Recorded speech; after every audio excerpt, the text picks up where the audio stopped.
તો મુખ્યમંત્રી ઉદ્ધવ ઠાકરે તો રાજીનામું ધરી દીધું છે અને આ તરફ ભાજપમાં પણ કમળ ખીલવા માટેની કવાયત છે તે તેજ કરી દેવામાં આવી છે। હવે જોવાનું રહેશે કે આખરે શું કંઈ થાય છે, કેમ કે ખબર એવી પણ છે, સૂત્રો દ્વારા એવી પણ માહિતી સામે આવી રહી છે કે 1 થી 2 દિવસમાં ફડણવીસ મુખ્યમંત્રી તરીકેના શપથ લઈ શકે છે, નવી સરકારની રચના થઈ શકે છે। મહારાષ્ટ્રને નવી સરકાર 1 થી 2 દિવસમાં મળી શકે છે। સૌ કોઈની નજર છે કે મહારાષ્ટ્રમાં હવે કોની બને છે સરકાર। આ તરફ એકનાથ શિંદે જેઓ પણ ખાસ પોતાના સમર્થકો સાથે બેઠકનું આયોજન કરી રહ્યા છે। આ તરફ સવારે 11 વાગે ભાજપની કોર કમિટીની બેઠક દેવેન્દ્ર ફડણવીસની અધ્યક્ષતામાં મળી રહી છે અને આ બંને બેઠકને પણ ખૂબ જ મહત્વની માનવામાં આવી રહી છે।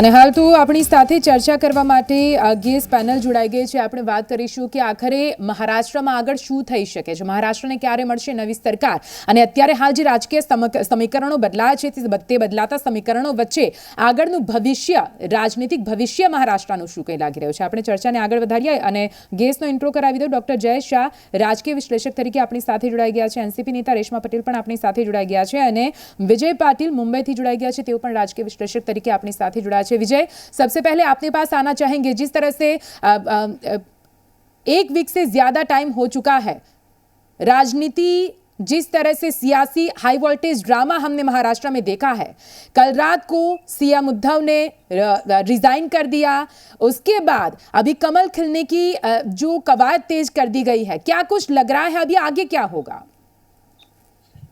देखिए, ये तो जो कल हुआ, उद्धव जी ने जो रेजिग्नेशन दिया, तो it was the writing was on the walls, it's a long time.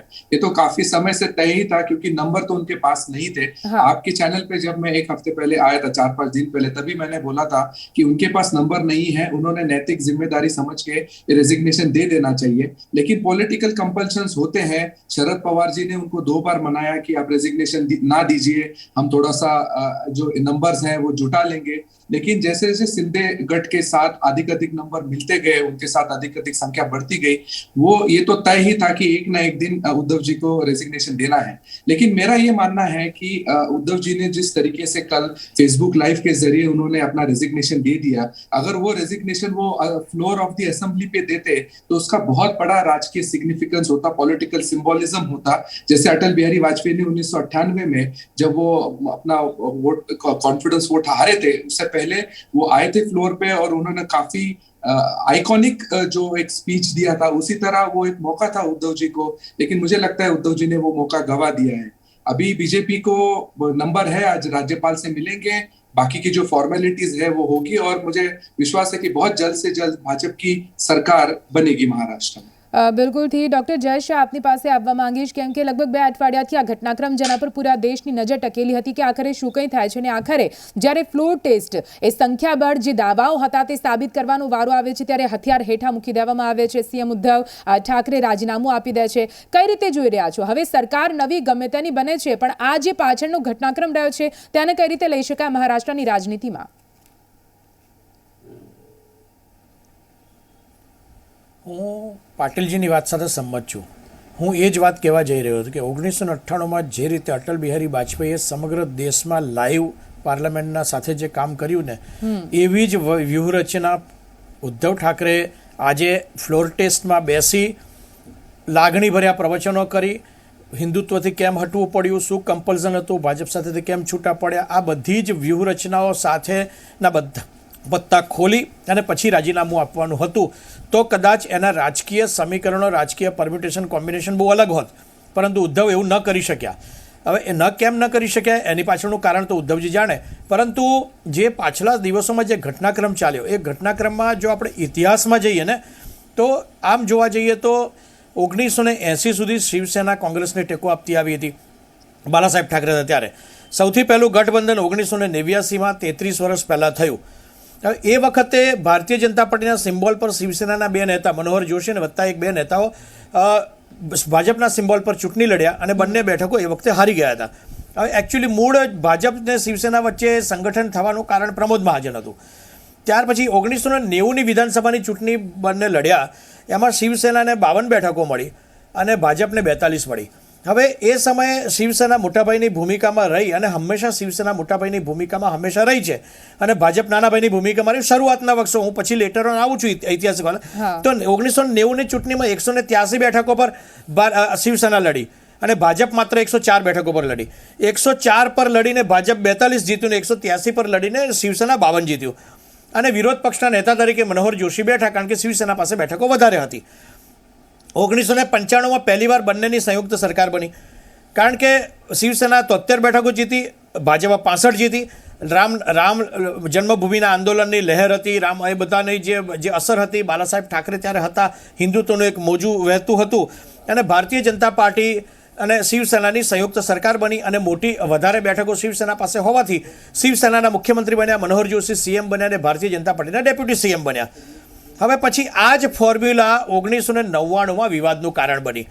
1999માં પણ બંનેએ સાથે મળીને ચૂંટણી લડી. ભાજપાને 56 મળી, શિવસેનાને 69 મળી અને બહુમતીથી 20 બેઠકો દૂર રહ્યા. એ વખતે શિવસેનાનું એવું કેવું હતું કે ભારતીય જનતા પાર્ટીએ કોઈ 20 બેઠકો લેવા માટે કોઈ પ્રયત્ન ના કર્યો. ત્યારથી થોડાક બીજ રોપાયા સંઘર્ષના. બરાબર. અને ગોપીનાથ મુંડેને એ વખતે સીએમ થવું હતું ભારતીય જનતા પાર્ટીના, પણ એ ન થયું. પછી 2004ની ચૂંટણી આવી. 2004ની ચૂંટણી 1990માં ગોપીનાથ મુંડે અને મનોહર જોશી વચ્ચે જંગ ચાલ્યો હોવા છતાં પણ બંને પાછા ભેગા મળીને લડ્યા અને એ વખતે શિવસેનાને 62 બેઠકો મળી, ભાજપને 54 મળી. એટલે એ વખતે પણ શિવસેનાને વધારે બેઠકો મળી. એ વખતે એના કારણે શિવસેનાને વિરોધ પક્ષનું પદ મળ્યું કારણ કે પૂર્ણ બહુમતી મળી નહોતી. ત્યાર પછી શિવસેનામાંથી નારાયણ રાણે ગયા, ત્યાર પછીથી છગન ભુજબલ ગયા. એ બધો એક ઇતિહાસ છે, આપણે એમાં નથી પડતા. પરંતુ ત્યાર પછી 2009ની ચૂંટણી આવી. 9ની ચૂંટણી પહેલી વખત ભાજપ શિવસેના ગઠબંધનને હારનો સામનો કરવો પડ્યો એવું કહીએ તો ચાલે. ભાજપને 46 મળી, શિવસેનાને 45 મળી, લગભગ સફાયો થઈ ગયો તો એવું કહીએ તો ચાલે એ સ્ટેજમાં. અને ભાજપને છેવટે વિપક્ષના નેતાનું પદ મળ્યું કારણ કે ભાજપ પાસે 46 હતી, શિવસેના પાસે 45 હતી. પરંતુ 14માં આ ગઠબંધન તૂટ્યું. 2014માં મોદી લહેરના કારણે ઉત્સાહ તો બહુ ચરમસીમાએ હતો. દેશમાં ભાજપની એક વેવ ચાલતી હતી.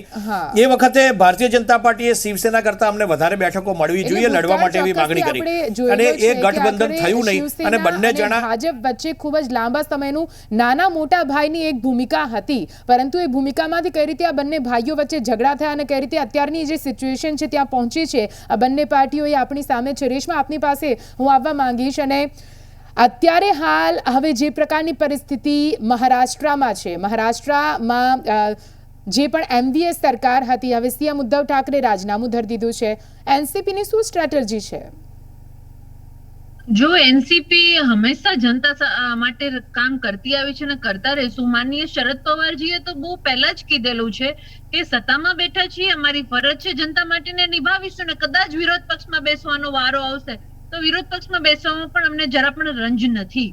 એટલે અમારી કોઈ સ્ટ્રેટેજી નથી, અમારી તો લાગણી છે. અને આજે તો દુઃખ સાથે સમગ્ર મહારાષ્ટ્રમાં એવું જ છે કે ગેરો મેં કહા દમ થા, હમે તો લૂટને વાલા અપના હી હે, કસ્તી થી ડૂબી જ્યાં પાણી કમ. એટલે પણ રેશમા બેન, એનસીપી ની જ્યારે વાત કરું ત્યારે મને એવું લાગે કે આ અપના કોને કહેવાય ખબર ના પડે. અમે અપનાની ડેફિનેશન એનસીપી માટે હંમેશા બદલાતી રહે છે, જ્યાં લાભ દેખાય ત્યાં જતી રહેતી હોય છે. એનસીપી માટે ક્યારેય પોતાનાની ડેફિનેશન બદલાતી નથી. અમે હંમેશા જનતાને લક્ષ્યમાં રાખીને કાર્ય કરીએ છીએ. હા, ડેફિનેશન કોની બદલાય છે એ હું આપને જણાવું કે ભારતીય જનતા પાર્ટીની ડેફિનેશન હંમેશા બદલાતી રહે છે. જે વાતો કઈ અલગ કરે છે, એટલે કે કથની અને કરની બંને અલગ અલગ છે. જે રીતે પોતાના લોકોએ ખંજર ભોક્યું છે મહારાષ્ટ્ર સરકારમાં એ આપણે સૌ જાણી રહ્યા છે કે જે પોતાને શિવસૈનિક કહી રહ્યા છે. તો અહીંયા સૌથી મોટી દુઃખની લાગણી તો શિવસૈનિકો માટે છે અને મહારાષ્ટ્રની એ જનતા જેને શિવસેના ઉપર વર્ષોથી વિશ્વાસ મૂક્યો છે એના લાગણી આ જેટલી હદ સુધી દુભાણી છે. અને જ્યારે અઘાડી સરકાર એક સ્થિર સરકાર ચલાવી રહ્યા હતા ત્યારે ખંજર ભોકવાનું કામ ભારતીય જનતા પાર્ટીએ કર્યું છે. એટલે અહીંયા અમારું સ્ટેન્ડ તો સ્પષ્ટ છે કે અમે મહાઆઘાડી સરકારના એક ઘટક હતા અને અમે સ્થિર સરકાર ઈચ્છતા હતા અને જનતા માટે કાર્ય કરતા હતા. પરંતુ જે લોકો કામ નથી જોઈ શક્યા, જેને મહારાષ્ટ્રની જનતા કરતા પોતાની સત્તાની વધારે ચિંતા હતી, એવી ભારતીય જનતા પાર્ટીએ આખો ડ્રામા રચ્યો છે અને ત્રીજી વખતનો ડ્રામા છે. હજી પણ આશા રાખીએ કે ન્યાયતંત્ર પર વિશ્વાસ રાખીએ કે ક્યાંક એવો ન્યાય મળશે કે આવા લેભાગુ અને ભગોડા જે લોકો છે જે પોતાના સ્વાર્થ માટે જનતાના મેન્ડેટને અને સંવિધાનના ધજિયા ઉડાવે છે એને ચોક્કસ રીતે સજા મળવી જોઈએ એવો અમને હજી પણ ન્યાયતંત્ર ઉપર વિશ્વાસ છે. એટલે સ્વાભાવિક છે તમે અત્યારે આક્ષેપો અને આરોપો ઘણા લગાવશો, પણ આ તો રાજકારણ છે, ગમે તે શક્ય છે, કોણ કોની સાથે જાય છે તો કોઈને ખબર હોતી જ નથી. આપની પાસે હું ફરીથી આવું છું. અમારી સાથે મુંબઈથી અમારા સંવાદદાતા ચેતન જોડાઈ ગયા છે. ચેતન, આપ જ્યાં ઉપસ્થિત છો ત્યાંથી કેવા દ્રશ્યો, કેમ કે હવે એનસીપીની વાત કરીએ, એકનાથ શિંદેની વાત કરીએ કે પછી ભાજપની વાત તો કેમ ના કરીએ, ભાજપમાં તો જશ્નનો માહોલ છે જ અને કોર કમિટીની બેઠક પણ મળવા જઈ રહી છે. કયા પ્રકારની ગતિવિધિઓ અત્યારે સમગ્ર મહારાષ્ટ્રમાંથી સામે આવી રહી છે ચેતન?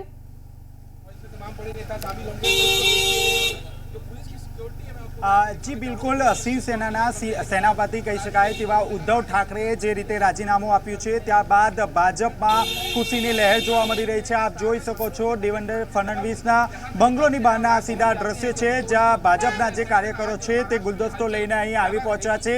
મોટી સંખ્યામાં ભાજપના જે કાર્યકરો છે તે અહીં આવી પહોંચ્યા છે. આપને તેમની સાથે વાતચીત કરીશું. જી આપ यहाँ पे आए हो, क्यों आए हो और कहाँ से आए हो? पुणे से क्यों आए हो? देवेंद्र फडणवीस साहब को मिलने गए. हाँ. जी आप भी आए हो? हाँ, देवेंद्र फडणवीस का अभिनंदन करने के लिए आए हम. पुणे से आ गए. एक्स एमएलए सिरा डम्मल भी आ गए. જી એક્સ એમએલએ છે તેઓ પણ અહીં આવી ચૂક્યા છે. આપણે તેમની સાથે હવે વાતચીત કરવાનો પ્રયાસ કરીશું. જી यहाँ पे आए हो, क्या रीज़न है और कितनी खुशी है? खुशी तो बहुत है और महाराष्ट्र का विकास करना है. आज देवेंद्र जी ऐसा नेता नहीं है महाराष्ट्र में.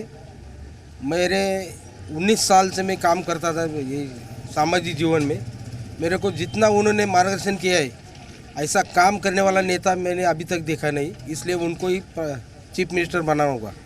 बीजेपी में नया जोम आएगा? बहुत बहुत नया जोम है ही, और भी आएगा और भी खुशी आएगी. लोगों में जोम आएगा, किसानों को जोम आएगा, मजदूरों को जोम आएगा और जो काम करने वाले लोग हैं पार्टी में उसमें जोम आएगा.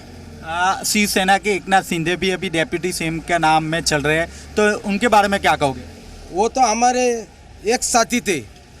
मैं बचपन से शिवसेना का काम करता था. मुंशी पैटर्न पिक्चर आपने देखा होगा. कांग्रेस के सिवा मेरे तहसील में और कोई नहीं था.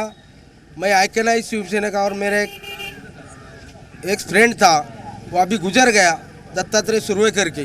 हम दोनों ने शिवसेना मेरे तहसील में लाई और उसके बाद ग्राम पंचायत, पंचायत समिति, जिला परिषद, विधानसभा और लोकसभा तक सब सीटों पे हमने जिताई. लेकिन हमको भी ऐसा कर दिया जैसा एकनाथ शिंदे के ऊपर उन्होंने गलत काम किया.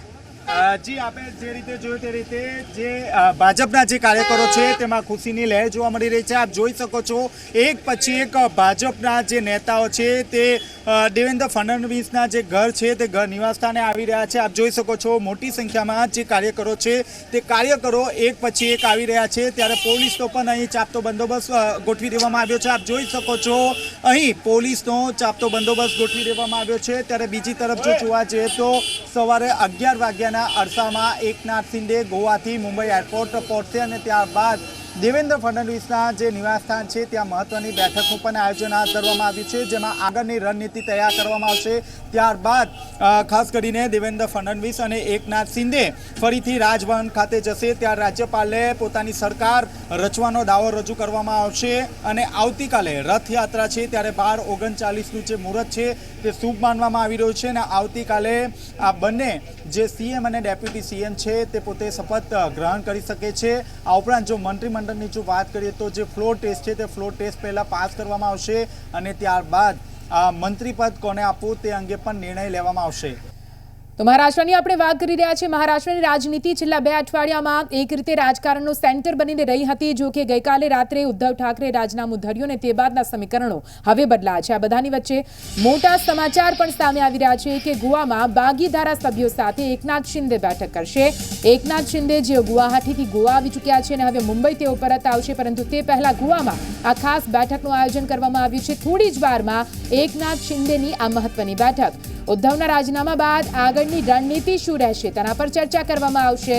બેઠક બાદ મુંબઈ આવી શકે છે એકનાથ શિંદે. આપને જણાવી દઈએ હવે મહારાષ્ટ્રમાં નવી સરકાર રચવા માટેની કવાયત તેજ કરી દેવામાં આવી છે. એકનાથ શિંદેની વાત હોય કે પછી ભારતીય જનતા પાર્ટીની વાત હોય, ભાજપની પણ કોર કમિટીની બેઠક મળવા જઈ રહી છે અને આ બધા બદલાતા સમીકરણો વચ્ચે મહારાષ્ટ્રના રાજકારણમાં મોટા ઉથલપાથલ ગત 2 અઠવાડિયાનો ઘટનાક્રમ આપણે જોયો છે.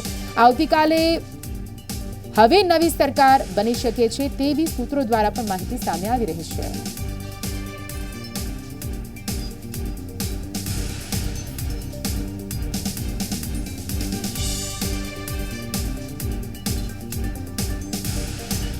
તો આપને જણાવી દઈએ, ઉદ્ધવના રાજીનામા બાદ હવે નવા મુખ્યમંત્રી કોણ બને છે તેના પર સૌ કોઈની નજર છે. આ તરફ ભારતીય જનતા પાર્ટી પણ જશ્નના માહોલમાં છે. આ દ્રશ્યો આપ જોઈ રહ્યા છો, દેવેન્દ્ર ફડણવીસના ઘરની બહારના દ્રશ્યો, જ્યાં મોટી સંખ્યામાં જે સમર્થકો છે તેઓ શુભકામનાઓ આપવા માટે પહોંચ્યા છે. ગઈકાલ રાતથી જ આ પ્રકારના દ્રશ્યો સામે આવી રહ્યા છે. એક રીતે ભાજપના કાર્યકરોમાં ઉત્સાહનો માહોલ, મીઠાઈ પેંડા વહેંચીને અહીં ઉજવણી જાણે કરવામાં આવી રહી હોય તેવી રીતે, કેમ કે હવે નક્કી છે કે ભાજપની સરકાર બનશે. પરંતુ આ સરકાર ક્યારે બને છે, કેવી રીતે બને છે અને મુખ્યમંત્રી કોણ બને છે તેના પર સૌ કોઈની નજર મંડાયેલી છે. સૂત્રો દ્વારા માહિતી સામે આવી રહી છે કે 1 થી 2 દિવસમાં નવી સરકારની રચના, શપથવિધિ પણ થઈ જશે.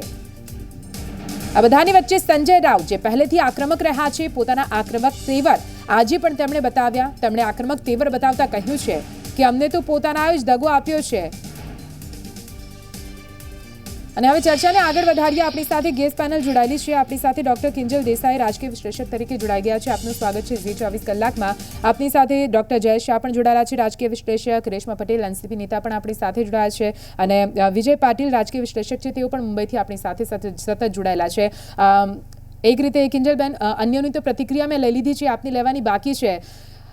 2.5 વર્ષ લાગ્યા છે ઉદ્ધવની આ સરકારને પાડવામાં, પણ આખરે ભારતીય જનતા પાર્ટી સફળ થઈ હોય તેવું લાગી રહ્યું છે. જ્યારે 2019માં જે સરકાર બનવાની હતી તે વખતે જ 25 જેટલા ધારાસભ્યો શિવસેનાના હતા, જેમણે આ જે યુતિ છે મહાવિકાસ આઘાડીની, એની સામે પોતાનો આંતરિક વિરોધ ઉદ્ધવ ઠાકરેજીની સામે મૂકેલો હતો. અને એ વખતે જેમ તેમ કરીને સરકાર બની ગઈ અને પછી તરત જ કોવિડના 2 વર્ષ ગયા છે. એટલે કદાચ એ જે અસંતોષ હતો કે મનમાં જે વિદ્રોહની ભાવના હતા એ કોવિડમાં દબાઈ ગઈ અને એ અત્યારે કદાચ બહાર આવી હોય એવું લાગી શકે છે. અને જ્યારે બહાર આવી જ છે, એટલા મોટા ફોર્સ સાથે બહાર આવી કે આખીને આખી સરકારમાં રાજીનામું આપવાની નોબત આવી. એટલું જ નહીં, એ જે શિવસેનાની પોતાની પાર્ટી છે, જે પાર્ટીની જે અધ્યક્ષતા છે, એ પણ ચેલેન્જેબલ પરિસ્થિતિમાં આવી ગઈ છે આજની તારીખમાં. એટલે શિવસેનામાં તો બાવાના 2 બગડ્યા પ્રકારની પરિस्थिति થઈ गई है. बिल्कुल थी. विजय जी, आपके पास ये बात के साथ आना चाहेंगे कि आप बोल सकते हैं कि महाराष्ट्र में भाजपा की सरकार तय है?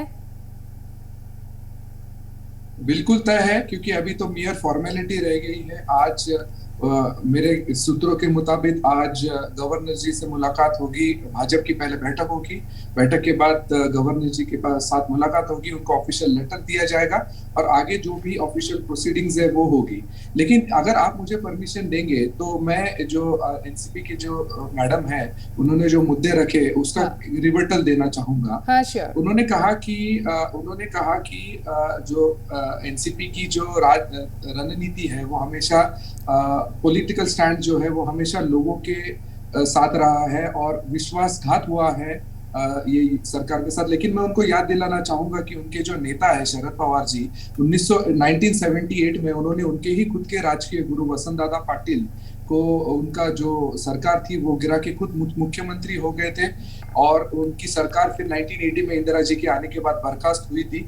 और ये कहते हैं कि हमारी राजनीति लोक केंद्रित है, सत्ता केंद्रित नहीं है. मुझे लगता है कि इसमें थोड़ा सा फैक्चुअल एरर्स है, क्योंकि 1999 में जब कांग्रेस से अलग होकर उन्होंने राष्ट्रवादी कांग्रेस की स्थापना की थी, वो थी सोनिया गांधी जी के विदेशी मुद्दे पे. लेकिन जैसे ही चुनाव में उनको सफिशिएंट सीट्स नहीं आई, उन्होंने उसी कांग्रेस के साथ हाथ मिला के सत्ता में शामिल हो गए और अगले 15 साल तक सत्ता में रहे. तो निश्चित ही एनसीपी की जो राजनीति है वो सत्ता केंद्रित ही है और लोक केंद्रित नहीं है.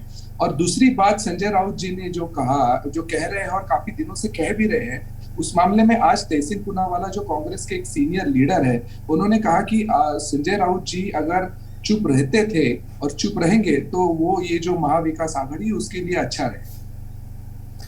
जी बिल्कुल विजय जी, आपके पास फिर से आएंगे. चेतन, हमारा संवाददाता हमारी સાથે જોડાઈ ગયા છે. ચેતન, સીધા આપની પાસે શું કઈ અપડેટ સામે આવી રહ્યા છે? કેમ કે હવે તો બેઠકોનો દોર પણ જોવા મળી રહ્યો છે. એક રીતે સત્તા બનાવવા માટે, સરકાર બનાવવા માટેની કવાયત જોવા મળી રહી છે.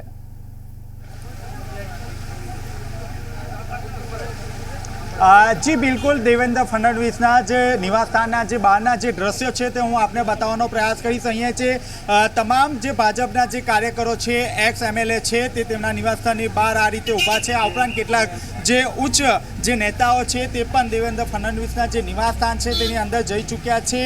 11 વાગ્યાના અરસામાં એકનાથ શિંદે ગોવાથી સીધા મુંબઈ એરપોર્ટ થઈ તેમના નિવાસસ્થાને અહીંયા આવી પહોંચે તે પહેલાં આપ જોઈ શકો છો પોલીસનો પણ અહીં ચાપતો બંદોબસ્ત મૂકી દેવામાં આવ્યો છે. બીજી તરફ જે રીતે ભાજપની સરકાર બનવા જઈ રહી છે ત્યારબાદ કાર્યકરોમાં અનેરો ઉત્સાહ જોવા મળી રહ્યો છે. ત્યારે આપણી સાથે કાર્યકર જોડાયા છે. जी कितनी खुशी है भाजपा फिर से सत्ता में आएगी? बहुत खुशी है, वापस भाजपा सत्ता में आई है और जन कल्याण का पर्व पुनः शुरू हो जाएगा. देवेंद्र फडणवीस जी के हाथों महाराष्ट्र में एक जन कल्याण का बड़ा पर्व शुरू हो जाएगा. अभी कहाँ से आए और यहाँ पे गेट पे क्यों खड़े हो आप? पुणे से आए हैं और देवेंद्र जी को कॉन्ग्रेचुलेशन करने के लिए आए हैं. लोगों के साथ आए हो? हम लोग 25 लोग हैं. જી આપે જે રીતે જોયું તે રીતે પુણેથી 25થી વધુ જે કાર્યકરો છે તે આ રીતે તેમના નિવાસ સ્થાને અહીં આવીને ઊભા રહ્યા છે. કેટલાક એવા પણ છે તે હાલમાં ગુલદસ્તો લઈને અહીં નિવાસ સ્થાનની બહાર અહીં ઊભા રહ્યા છે. 11 વાગ્યાના અરસામાં જે દેવેન્દ્ર ફડણવીસ, એકનાથ શિંદે તેમજ જે કોર કમિટીના જે સભ્યો છે તેમની વચ્ચે એક મહત્વપૂર્ણ બેઠકનું આયોજન હાથ ધરવામાં આવશે. તેમાં આગળ કયા પ્રકારની રણનીતિ તૈયાર કરવામાં આવશે તે પણ ચર્ચા વિચારણા હાથ ધરવામાં આવશે. હવે જે નિવાસ સ્થાને જે ચહેલ પહેલ છે તે અહીં ધીરે ધીરે વધી રહી છે. પોલીસનો જે બંદોબસ્ત છે તે પણ અહીં વધારી રહ્યો છે. અંદાજિત 11:30 થી 12ના અરસામાં બંને જે CM અને ડેપ્યુટી CM રાજ્યપાલ પાસે જશે અને પોતે સરકાર રચવાનો દાવો પણ કરવામાં આવશે. જો કે તે પહેલાં એક મહત્વના સમાચાર કે જે પણ બાગી જે ધારાસભ્ય છે તેમને ગોવાથી મહારાષ્ટ્ર નહીં લાવશે તેવા આધારભૂત સૂત્રો જણાવી રહ્યા છે. જે ફ્લોર ટેસ્ટ છે તે ફ્લોર ટેસ્ટ કરવામાં આવશે અને ત્યારબાદ બહુમતીના જોડે આ તમામ જે લોકો છે તેને અહીં બોલાવવામાં આવશે અને ત્યારબાદ વિવિધ જે મંત્રીમંડળ છે તેની રચના પણ કરવામાં આવશે. હાલ જે રીતે સમાચાર મળી રહ્યા છે તે મુજબ શિવસેનાના જે બાગી જે ધારાસભ્યો છે તેમાં 19ને કેબિનેટ મંત્રી બનાવાય તેવી પૂરેપૂરી શક્યતા જોવા મળી રહી છે. આ ઉપરાંત તમામ લોકોને મંત્રીમंडળ પણ સામેલ કરવામાં આવશે. આપણી સાથે અન્ય નેતા જોયા. जी कितनी खुशी है? हमको तो बहुत खुशी है. मुझे लगता है कि पूरे महाराष्ट्र को खुशी हुई है. देवेंद्र साहब अभी मुख्यमंत्री बनेंगे तो मुझे लगता है कि जो 8.5 साल में ये महाविकास आघाड़ी ने महाराष्ट्र में पूरे सत्यानाश कर दिया, अच्छे दिन अभी आ गए ये कहते. और लोग देवेंद्र जी को कहते थे कि वो आने के बाद ये महाराष्ट्र में परिवर्तन होने वाला है. मुझे लगता है कि हमें बहुत खुशी है. हम पूना से आए हैं और हमें लगता है कि जल्दी से जल्दी ये प्रोग्राम होए और महाराष्ट्र में खुशी का वातावरण चाहिए. जी कहाँ से आए हो और गुलदस्ते लेके आए हो, क्या कहोगे? हम पुणे से आए हैं कि महाराष्ट्र की जनता चाहती है कभी भी 3 तिगाड़ी कान बिगाड़ी जो मन है वो सही है कि 3 तिगाड़ी कान बिगाड़ी होती है. उसमें से आज जो सुबह का दिन आया है पांडुरंगा का आशीर्वाद है कि जो शिवसेना के नेता ने जो उनको बीजेपी को साथ दिया है कि असली हिंदुत्व क्या है वो छोटे छोटे बच्चा भी कार्यकर्ता भी जानता है. उसके मुताबिक हम सब खुश है कि महाराष्ट्र में अच्छा एक हिंदुत्ववादी नेता भी बन जाएंगे देवेंद्र जी. इसके लिए मैं सबको शुभकामना देता हूँ. જી આપે જે રીતે સાંભળ્યું તે રીતે 3 તીગડે કામ બિગડે છે એવી પરિસ્થિતિનું નિર્માણ અહીં મહારાષ્ટ્રમાં થયું છે. ત્યારે ભાજપના જે કાર્યકરો છે તે મોટી સંખ્યામાં એક પછી એક આવી રહ્યા છે. હું આપને દ્રશ્ય બતાવવા માંગીશ. જે ભાજપના જે નેતા છે તે અહીં આવી ચૂક્યા છે. આપ જોઈ શકો છો અહીં પોલીસ બંદોબસ્ત સાથે તમામ લોકોને અહીં લાવવામાં આવી રહ્યા છે. આપ જોઈ શકો છો પોલીસનો અહીં ચાપતો બંદોબસ્ત ગોઠવી દેવામાં આવ્યો છે. 11 વાગે જે બેઠક છે તે બેઠક દેવેન્દ્ર ફડણવીસના જે નિવાસસ્થાન છે ત્યાં શરૂ થઈ જશે. તમામ જે ભાજપના જે નેતા છે તે આ જે બેઠક છે તે બેઠકમાં હાજર રહેશે.